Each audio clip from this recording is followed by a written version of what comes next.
Welcome back. You're watching The Market. We're going to talk about Shree Cement now and do an earnings call with the top management with Mr. Mohan Bangur, the MD of Shree Cement, joining us live right here on ET now. Good morning, sir.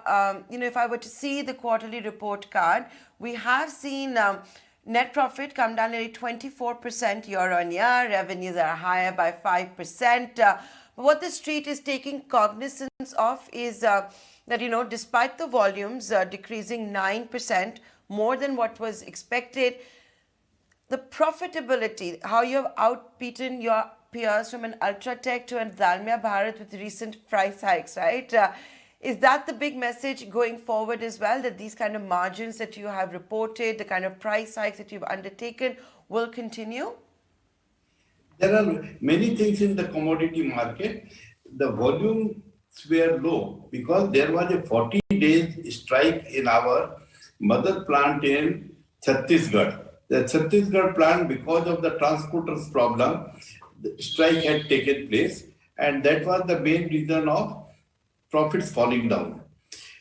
Per ton profitability in East was very low, so our eastern volumes had come down on an average. That's why the profit per ton is higher. But if there was no strike, absolute profit would have been still higher. The per ton profit would have come down. That is one thing. Secondly, we are very positive about our Maharashtra unit, which was long awaited to start, was somehow caught in the COVID problem, and the unit is near Pune. Now it has started, and within only 2 days, we have achieved about 25% of the production capacity. That is unprecedented. Within 2 days, such capacity utilization is very good.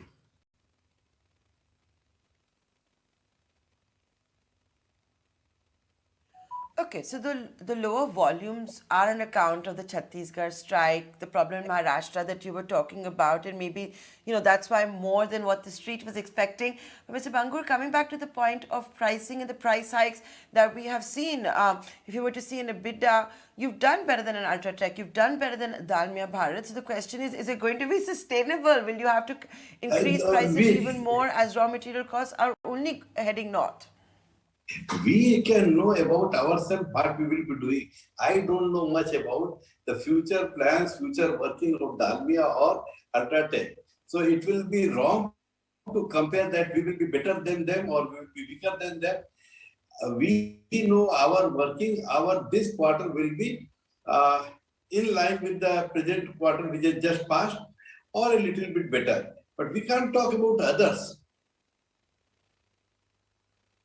So can you just talk to us about the overall demand picture? You get a direct sense of what's happening with the GDP. Q2 was very, very strong in terms of GDP growth, followed by Q3 being strong. What is the initial signs you're getting in this quarter?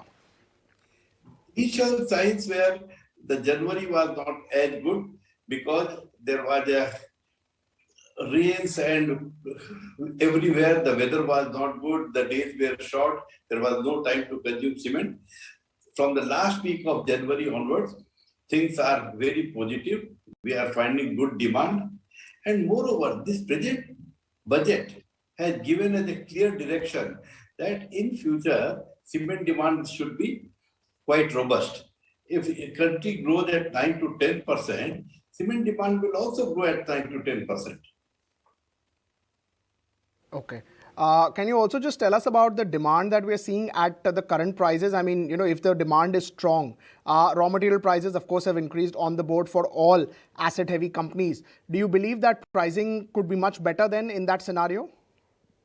In fact, when we talk about cement, we invariably talk about the prices compared to the immediate past. If I see the prices compared to last April, even with all increase in prices, the prices are still lower than last April. We see 5 years or 10 years, any time CAGR of prices, it is less than inflation. So sporadic price rises are there, followed by times of low price. So the industry is earning because of the volumes, because of more modern technology, better efficiencies. Otherwise, prices are not the factor. From quarter to quarter, they may be important. But if I see 5-year scenario or 10-year scenario, prices have not supported any cement industry.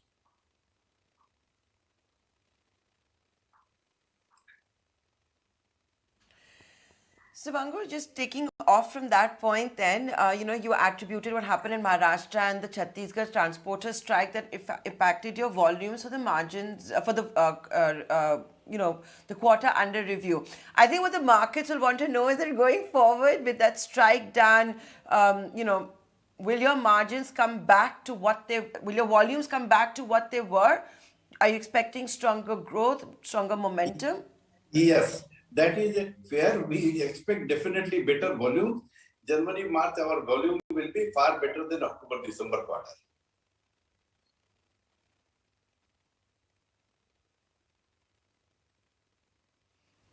Will they be back to what they used to be in the fourth quarter? Can you give us any guidance? No, in commodity market, guidance changes from week to week. So for the whole year or for a longer time, the guidance cannot be given. Otherwise, it is not the right way to talk about. We can talk about little bit of our efficiency, but the bigger portion of the money comes from market and how the demand will be, because the government has given a very big signal of such type of capital expenditure. Let us see when it starts.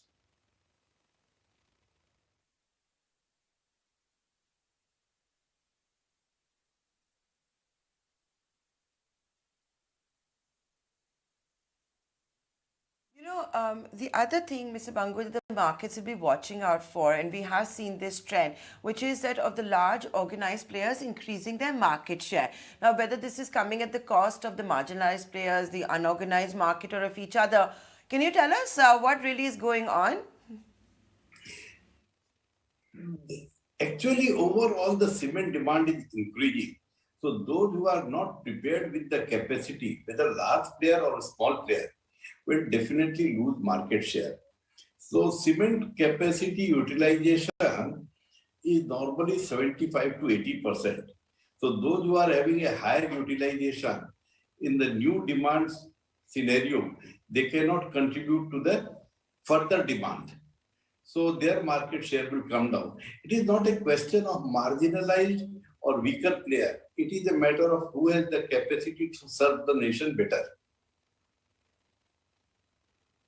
Just a word as far as capex is concerned, most of the Indian companies, of course, you have always been cash rich, but a lot of other cement, steel, metal companies have not been cash rich, and they've started to pay back a lot of debt. When do you expect, expansion to start across the board from asset heavy companies?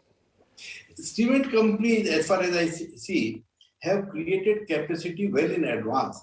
This capacity addition has to start 2 to 3 years back. Nobody was thinking of COVID. So suddenly in the COVID time, demand were low. Industry is loaded with extra capacity at present. So it may require 1 or 2 years before this present capacity will be utilized in a better way and new capacity expansion starts picking up. At present, most of the companies are now depending more on the equity side than on the debt side. And there should not be any problem in raising money for expansion. It is the market which is the bottleneck.